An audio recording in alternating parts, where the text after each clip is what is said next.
오염과 그리고 부패를 갖게 되었습니다. 원래는 하나님의 의와 진리와 생명을 가진 존재였는데, 그리고 하나님의 그 형상을 가지고 세계를 다스리는 존재였는데, 이런 존재가 되었어요. 그리고 이런 상태로 무엇을 따라가냐? 세상 풍조를 따라가고요. 거짓의 아비, 공중 권세 잡은 이 마귀를 따르는 존재가 되었어요. 우리가 이 말씀을 에베소서 2장 말씀에서 정확하게 우리가 확인해 볼 수 있는데, 제가 한번 찾아서 읽어 드리도록 하겠습니다. 자, 에베소서 2장 1절에서 3절 말씀에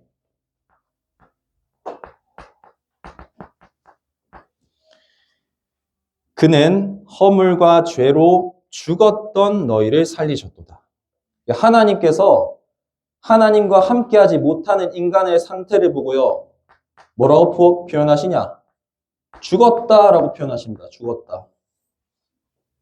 죽은 상태라고 말씀하세요. 그는 허물과 죄로 죽었던 너희를 살리셨도다. 그때에 너희는 그 가운데서, 허물과 죄 가운데서 행하여 이 세상 풍조를 따르고 공중의 권세 잡은 자를 따랐으니 곧 지금 불순종의 아들들 가운데서 역사하는 영이라. 전에는 우리도 다 그 가운데서 우리 육체의 욕심을 따라 지내며 육체와 마음에 원하는 것을 하여 다른 이들과 같이 본질상 진노의 자녀이었더니, 세상 풍조를 따라서 공중 권세 잡을 자를 따라서 우리는 우리 육체가 내가 원하는 대로 살아간다고 이야기를 하는데요. 그런데 하나님의 진노 아래에 있대요. 제가 이거를 간단한 그 그림으로 표현을 해봤는데, 그림을 잘 그리지 못하지만,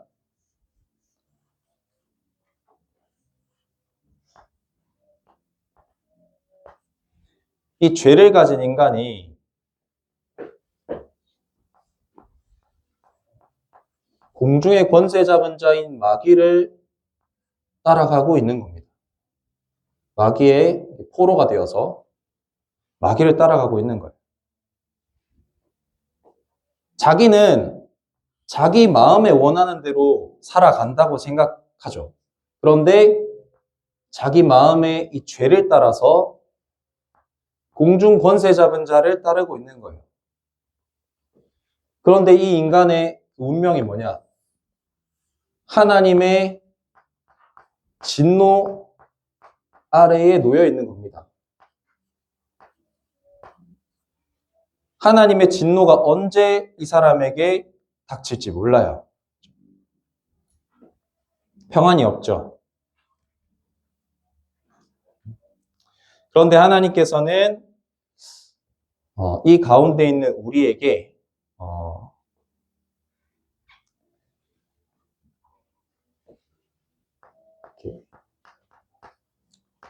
하나님의 말씀으로 자기 자신을, 하나님을 계시하십니다. 그리고 우리에게 구원을 약속하세요.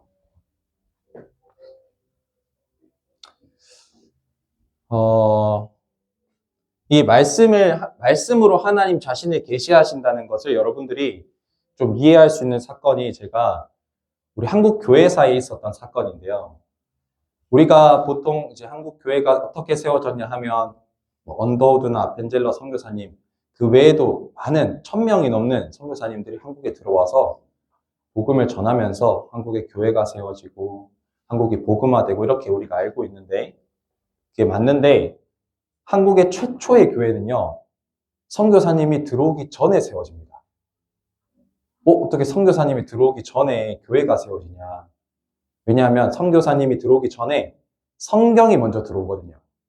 성경이 중국을 통해서 일본을 통해서 그때 당시에 한국은요, 그 우상숭배가 심각한 나라들은 특징이 뭐냐? 복음을 배척하고요. 그죠? 계속 고립이 됩니다, 스스로. 새로운 지식도 막 배척하고요. 우리나라가 그랬잖아요, 그죠? 막 흥선대원국, 쇄국 정책 이러면서 서양 문물은 다 잘못된 문물이고 우리는 동양 문물, 우리 것을 소중히 여겨야 된다 하면서 들어오는 선교사님들 막 박해하고요. 심지어 죽이고 그런 일들이 막 일어났거든요. 그리고 서양에서 들어오는 책들은요, 금서였어요, 금서. 그래서 성경, 특히 서양 종교와 관련된 책들 금서였기 때문에 그냥 편안하게 볼 수 있는 그런 그 시대는 아니었습니다. 그 시대 때 그 중국에서요, 먼저 복음을 받은 그런 사람들, 이런 사람들, 일본에서 또 복음을 받은 사람들이요, 야, 이 책, 이 성경책을 우리말로 번역해서 한국 사람도 좀 읽게 했으면 좋겠다 해서 그 성경책을요, 다 한 장 한 장 뜯어가지고요, 그 이상한 이제 종이 더미에 막 사이사이에 끼워 넣어서 가져오기도 하고요. 성경책을 말아서 그 새끼줄 같이 노끈으로 만들어서 가져오기도 하고요. 그렇게 해서 성경책을 들여와서 그거를 이렇게 딱 합본해가지고 사람들이 읽기 시작한 겁니다. 그리고 그 토마스 선교사님이 또 복음도 못 전하고 딱 성경책 한 권 주시고 딱 돌아가셨잖아요. 그죠? 순교하셨는데 근데 그 성경책 그렇게 어렵게 들어온 성경책을 벽지로 쓰다가요. 벽지를 이제 심심하니까 벽지를 이렇게 쳐다보고 있다가 하나님 말씀을 읽고 회개하고 하나님 자녀가 되고요. 그런 일들이 막 일어나는 거예요. 그래서 선교사님도 안 들어왔는데 자기들 믿는 사람들이 좀 많아지면서 자기 집을 교회로 내놓고 교회를 만들기 시작했어요. 그래서 선교사님이 들어왔을 때 이미 조선에 교회가 있었다는 게 좀 놀라운 사실인데 하나님은요, 말씀으로 하나님 자신을 계시하세요. 그래서 우리는 성경을 읽어야 됩니다. 이제 판서가 좀 깔끔하지 못해도 이해해 주세요. 네. 우리는 그래서 성경을 읽어야 됩니다. 성경을 읽을 때 이 성경을 우리에게까지 전달하게 해주신 성령 하나님께서 역사하셔서 우리 안에서 하나님의 일을 막 이루시는 거예요.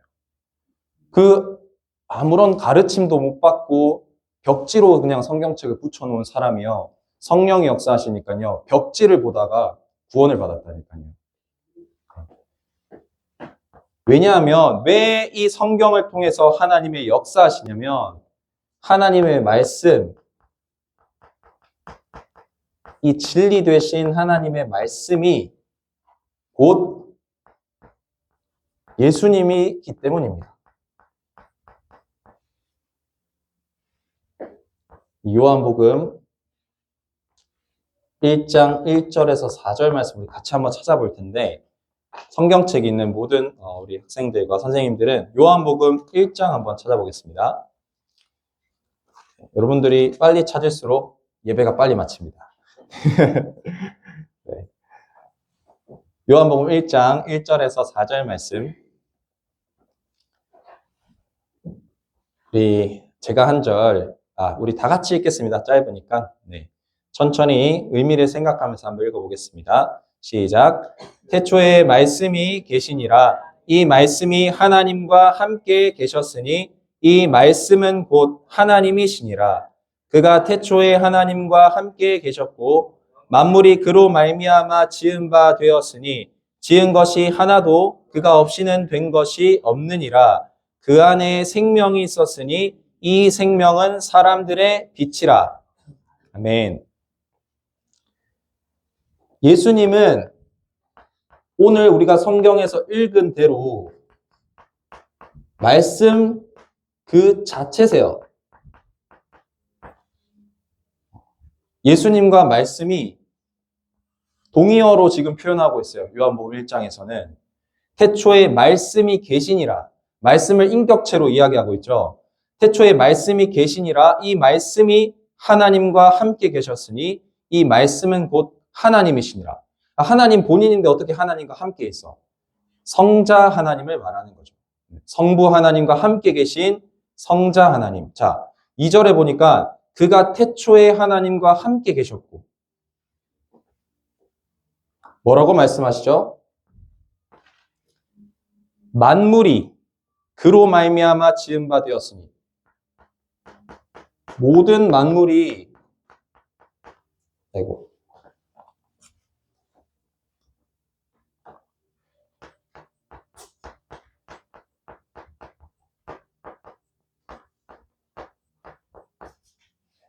모든 만물을 창조하신 분이 예수님이시죠.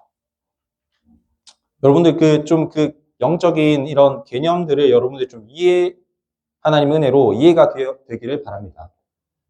모든 만물을 창조하셨다는 것은 이 예수님이 우리의 주인이라는 거예요. 우리의 주인이라는, 우리를 창조하신 분이라는. 근데 창조하실 때 그냥 막 질서 없이 막 마구잡이로 창조하신 것이 아니라 분명한 어떤 창조의 원리를 가지고 창조하신 거예요. 여러분들 이 하나님 만드신 세상을 보세요. 세계를 보세요. 너무 놀랍죠? 여러분들 이게 되게 재밌는 사실인데 여러분들 일본 사람들의 특징을 한번 생각해 보면 일본 사람들이 자기 자신의 이렇게 개성을 막 나타내고 자기 의견을 말하고 이런 걸 되게 꺼려하고 신중히 합니다. 그죠? 왜냐하면 이렇게 전체 질서를 되게 중요하게 생각해서. 그래서 일본이나 이런 그 전체주의가 아니지. 집단주의. 집단주의 사회에서 살아가던 사람들은요, 자기 개성을 숨기고 이렇게 비슷한 척 하는 거에 익숙해요. 근데 반대로 미국이나 이런 개인주의적인 사회에 가게 되면요, 자기 의견을 말하고, 자기 생각을 말하고, 자기 개성을 드러내고 하는 거를 되게 기쁘게 생각합니다. 완전 다르죠? 그죠? 옷도 막 다 각양각색으로 입고 있고, 대한민국이랑 일본은 좀 교복을 좀 학교에서 많이 입는 그런 나라죠. 그러니까 선생님 왜 이 이야기를 하냐면, 여러분들, 질서를 극도로 추구하게 되면 개성이 없어져요, 사람이. 그죠? 각자의 그 고귀한 독특한 그 다양성이 없어진단 말이죠. 근데 또 너무 다양성을 추구하게 되면요, 질서가 없어요. 그래서 막 다 마음대로 하고 막 그렇게 되는데, 근데 놀라운 건 뭐냐면요, 하나님이 만드신 세계는 완벽한 질서 속에 완벽하게 다 독특하게 개성을 가지고 있습니다. 너무 놀랍죠? 그리고 그 세계가 다 조화롭고요, 아름다워요. 너무 신기하죠? 네.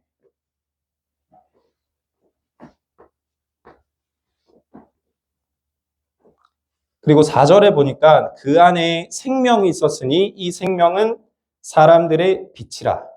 예수님은 우리의 생명이 되시고 우리의 빛이십니다. 우리의 빛이 되세요. 우리는 이 예수님과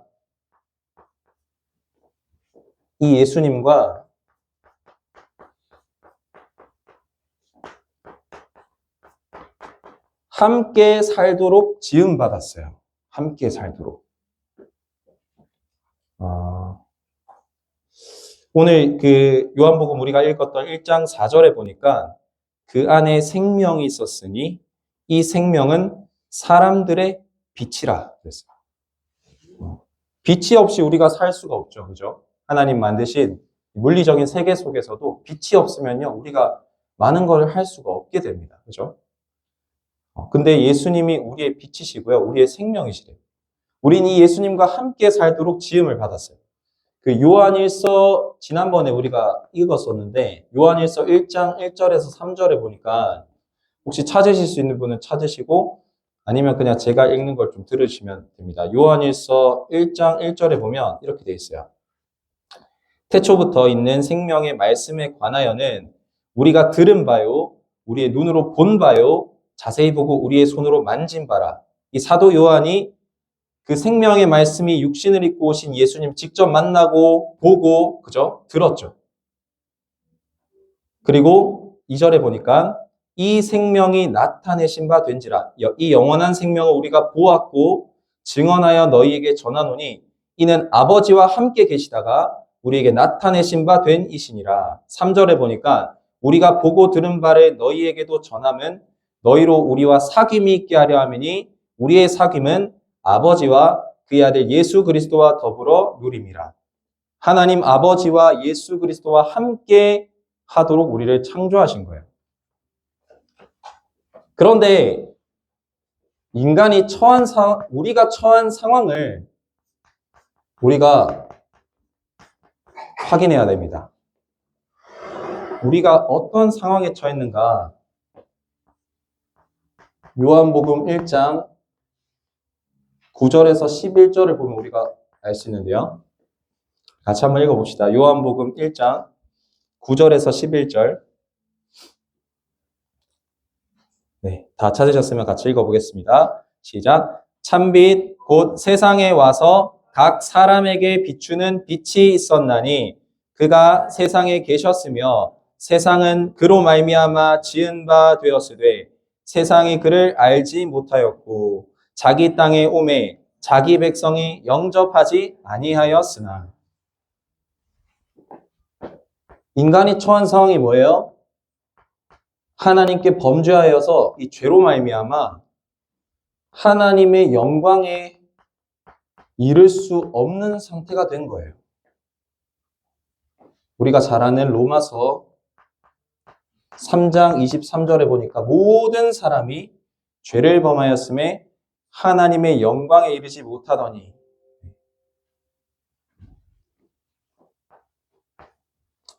하나님 만나고 싶어도 만날 수가 없어요. 여러분들도 그런 고민 많이 해봤잖아요. 그죠? 수련회를 가고, 신학원을 가고, 예배를 드리는데 하나님이 살아계신 게 잘 믿어지지가 않아. 하나님이 계신 것 같기도 하고, 안 계신 것 같기도 하고. 우리의 노력으로는 하나님의 영광에 우리가 이를 수가 없는 거예요. 게다가, 우리가 인식하고 하나님이 계신 것 같아. 예수님이 계신 것 같아. 그런데 오늘 10절에 보니까 뭐라고 돼 있냐? 그가 세상에 계셨으며 세상은 그로 말미암아 지은 바 되었을 때 세상이 그를 알지 못하였고. 이 참 빛이신 예수님을요,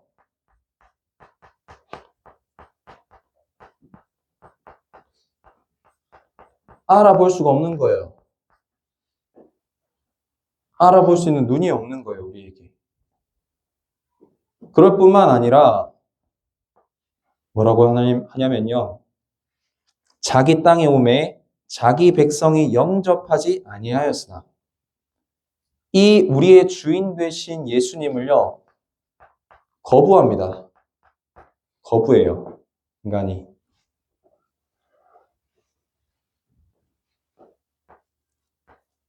그런데 이런 상태에 인간이 놓여 있는데 또 가장 큰 또 이유 중에 하나가 뭐냐면 이 세상 신인 이 사단이요, 뭐라고 돼 있냐? 우리를 혼미하게 하고 하나님의 예수 그리스도의 영광을 가린대요.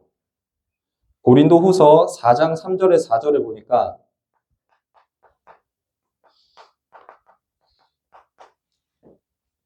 그 중에 이 세상의 신이 믿지 아니하는 자들의 마음을 혼미하게 하여 그리스도의 영광의 복음의 광채가 비치지 못하게 하매니 그리스도는 하나님의 형상이니라. 이렇게 말씀하세요. 그 영광을 비치지 못하게 가린대요.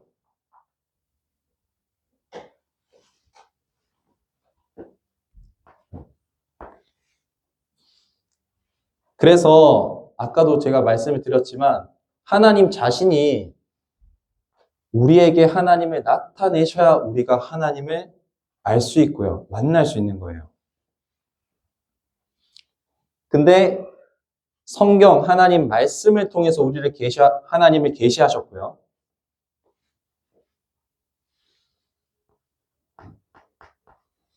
육신을 입고 오셔서 우리에게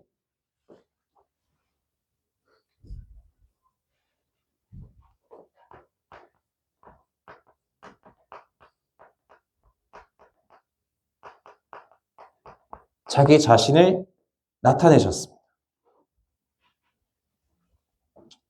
오늘 우리가 읽은 구절 그 뒤쪽에 나오는데 14절에 보니까 이렇게 나옵니다. 요한복음 1장 14절에 말씀이 그 하나님의 그 말씀이 하나님과 함께 계셨던 그 말씀이 육신이 되어 우리 가운데 거하심에 우리가 그의 영광을 보니 아버지의 독생자의 영광이요 은혜와 진리가 충만하더라. 이렇게 말씀하세요. 하나님 말씀이 육신을 입고 오신 분이 예수님이죠.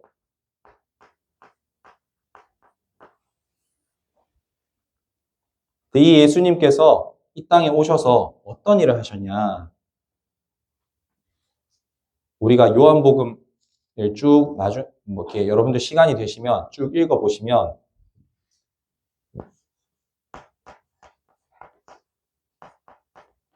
하나님의 말씀을, 이 진리를 증언하세요, 증언.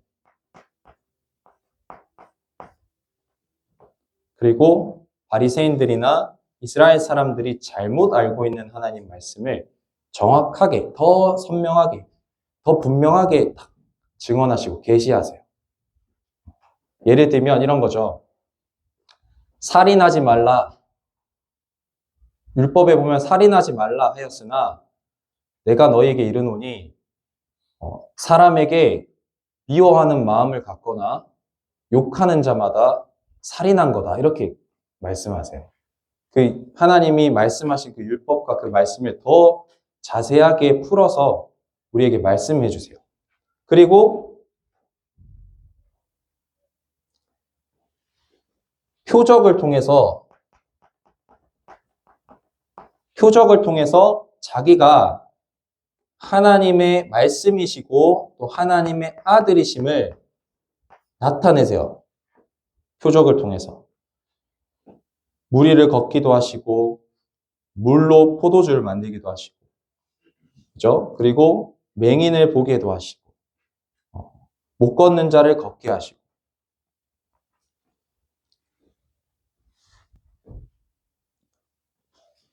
이 예수님 자신이 하나님의 이 살아있는 말씀이시고 예수님 자신이 우리를 살리는 하나님의 말씀이심을 여러 가지 표적을 통해서 증언하시는 거예요.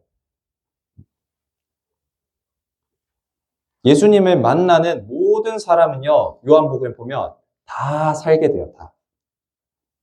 정죄받는 사람은 죄사함을 받게 되고, 오랫동안 질병과 고통에 억눌려 있던 사람은 거기서 자유롭게 되고요. 말씀이신 예수님이요, 자기가 이 살아있는 하나님의 말씀, 그리고 하나님 아들임을요, 여러 가지 표적을 통해서 증언하세요. 그리고 이 땅에 오신 가장 큰 목적인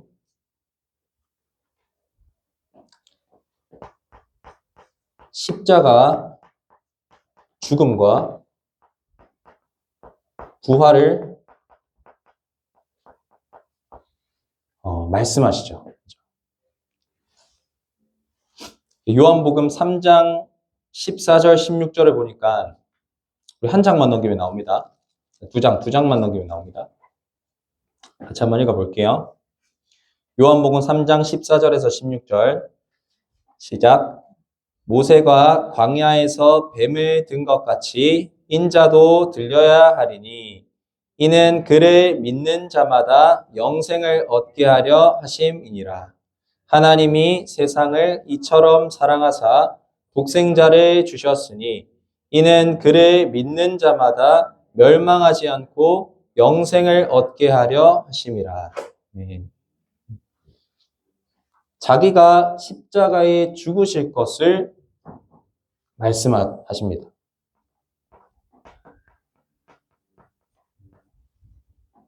그리고 이거는 제가 읽어드릴게요. 마태복음 16장 21절. 베드로가 주는 그리스도시요 이 고백을 하고 난 뒤에 예수님께서 16장 21절에 보니까 이렇게 말씀하세요. 이때로부터 예수 그리스도께서 자기가 예루살렘에 올라가 장로들과 대제사장들과 서기관들에게 많은 고난을 받고 죽임을 당하고 제3일에 살아나야 할 것을 제자들에게 비로소 나타내시니. 이것을요, 예수님께서 미리 제자들에게 나타내시고요, 말씀하세요. 근데 제자들은 못 알아들었죠. 제자들은 예수님 왜 저런 불운한 말씀을 하시냐, 이렇게 생각했어요. 우리 불안하게. 예수님은 당연히 메시아니까 왕이 되셔야 되는데 왜 저런 말씀을 하시냐, 이렇게 생각했어요.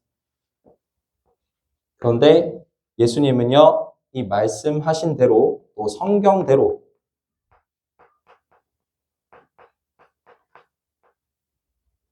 죽으시고 성경대로 부활하셨습니다. 하나님의 말씀이신 예수님이요, 육신을 입고 오셔서 하나님의 말씀을, 우리에 대한 이 구원의 말씀을요, 다 이루신 거예요. 오늘도 그 강단에서 말씀하시죠. 온전히 순종하신 거예요.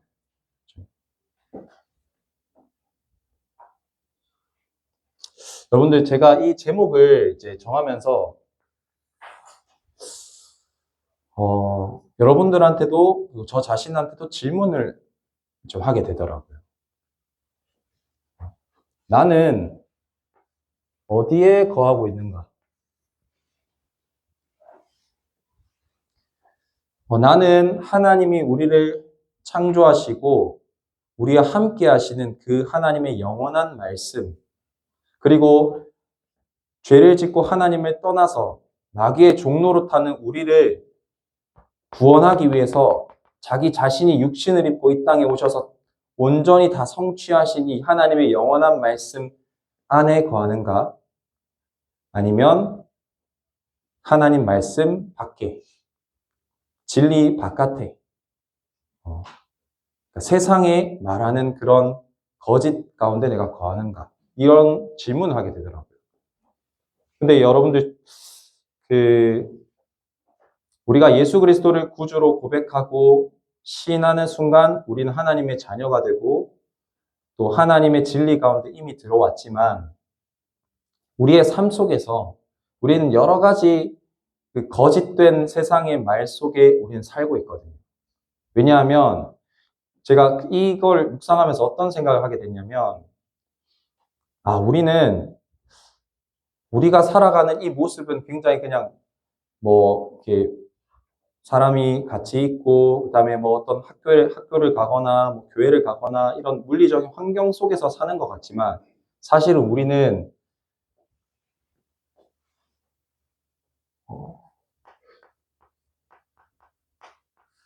진리, 아니면 거짓 속에 살고 있구나, 이런 생각을 하게 됐어요. 하나님이 우리를 만드신 원래의 그 모습, 그 하나님의 말씀, 그 안에 살고 있든지 아니면 세상에서 말하는 그 말 속에 살고 있더라고요. 그러니까 세상에서 너 돈 많으면 네 인생이 행복하고 풍요롭고 안정적이고 좋아 라는 그 말에 빠져서요,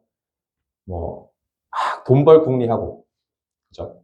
그리고 너 이렇게 하면 그 친구들한테 인기 있을 수 있고, 너의 인생에 많은 유익이 있어. 거기에 또 빠져가지고, 이렇게 인스타그램 찾아보면서 그러기도 하고. 여러분들, 세상 사람들이 여러 모양, 여러 형편을 따라서 상황 속에서 살고 있지만, 그 사람들은요, 지금 진리 안에서 거하고 있던지, 아니면 거짓 안에 거하고 있던지, 둘 중에 하나예요. 그 회색 지대는 없어요.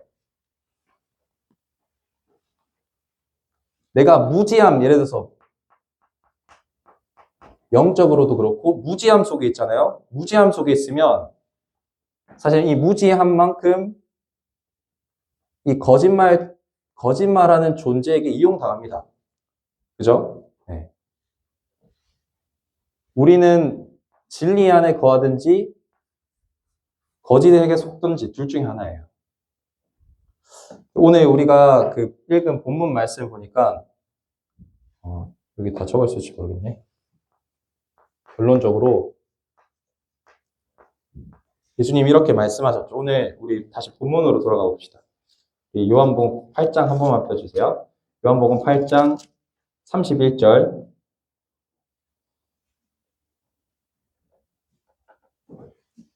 요한복음 1장 31절, 32절 말씀에 너희가 내 말에 거하면 예수님의 말씀에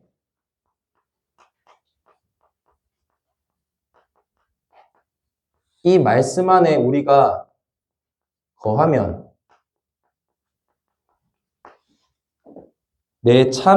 참으로 내 제자가 되고 진리를 알게 되리니 진리가 너희를 자유롭게 하리라. 이렇게 예수님께서 말씀하셨어요.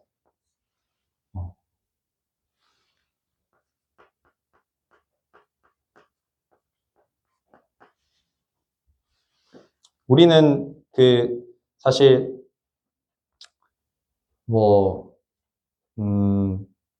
돈을 많이 벌고 싶은 이유, 내가 사람들한테 인정을 많이 받고 싶은 이유, 그 이유도 다 우리가 자유롭고 행복하고 싶어서 그런 거잖아요. 그죠? 그런데 예수님께서는 예수님의 말씀 안에 거하면 진리를 알게 되고 그 진리가 우리를 자유롭게 한다 이렇게 말씀하십니다. 우리가 마지막으로 우리 성경 구절 한 구절만 더 읽어보겠습니다. 요한복음 15장 말씀입니다.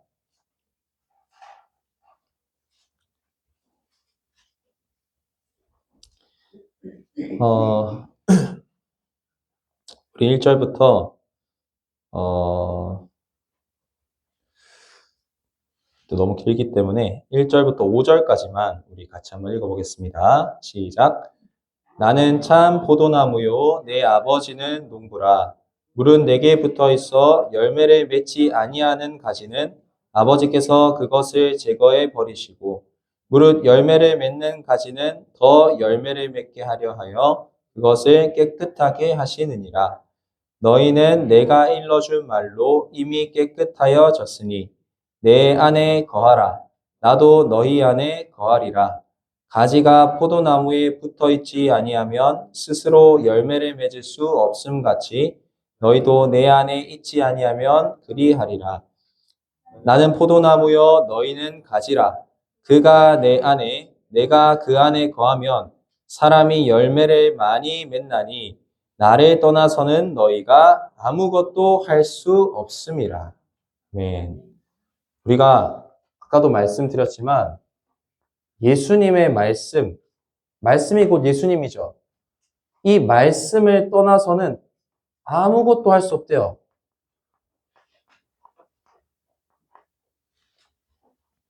그렇게 지음을 받았어요. 그 말씀 안에 있으면 우리가 예수님의 말씀 안에 있으면 예수님도 우리 안에 계시고요. 우리가 저절로 열매를 맺게 되고 하나님께 영광을 돌리게 됩니다. 그렇게 우리는 지음을 받은 거예요.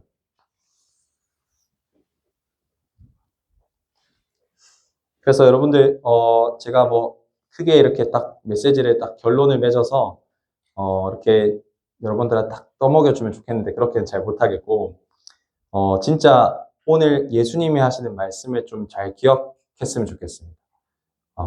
나는 어디에 거하고 있는가? 나는 지금 거짓에 뿌리 내리고 내 생각과 나의 삶의 방식과 인간관계와 그런 삶의 모든 것이 어디에 뿌리를 내리고 있는가? 어디에 지금 거하고 있는가? 좀 점검해 봤으면 좋겠고요. 우리가 쉽게 접하는 SNS, 많은 어떤 그런 소셜미디어, 거기서 하는 말, 그 속에서 내가 살고 있는가? 그러면 뭐라고요? 아무것도 할 수 없대요. 우린 아무런 열매를 맺지 못하는 사람이 되는 거예요. 그런데 우리가 예수님의 말씀, 아주 작은 단 한 구절의 말씀이라도 우리가 그 말씀을 마음에 담고 있고요. 그 말씀 안에 우리가 들어가 있으면 열매를 맺게 됩니다. 저절로. 그래서 예수님의 제자가 되고요. 그리고 진리가 하나님의 이 말씀이 우리를 자유롭게 한대요.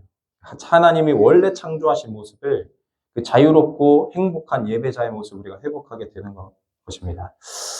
잠깐 제가 기도하고 마칠 텐데 꼭 스스로 이번 주간에 질문해 보셨으면 좋겠습니다. 나는 어디에 거하고 있는가?